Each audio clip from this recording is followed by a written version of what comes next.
ছিল 2 plate mixed rice আর তার সাথে ছিল হচ্ছে গ্রেভি চিলি চিকেন। আর ডিশগুলো থেকে এত সুন্দর স্মেল আসছিল না গাইস, যে কি বলবো, মানে আমি আর সহ্য করতে না পেরে সাথে সাথে আমি খাওয়া শুরু করে দিলাম। ফার্স্টে আমি চিলি চিকেনের সাথে মিক্সড রাইসটা আমি নিয়ে নিলাম।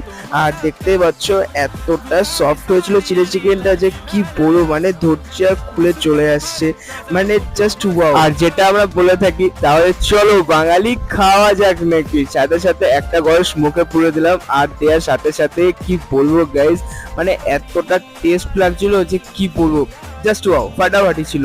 মানে তোমরা জাস্ট একবার গিয়ে ট্রাই করে দেখো, শুধু আমার মুখে কথাটা বিশ্বাস করো না, গিয়ে একবার ট্রাই করো, তখন বলবে যে কেমন খেতে।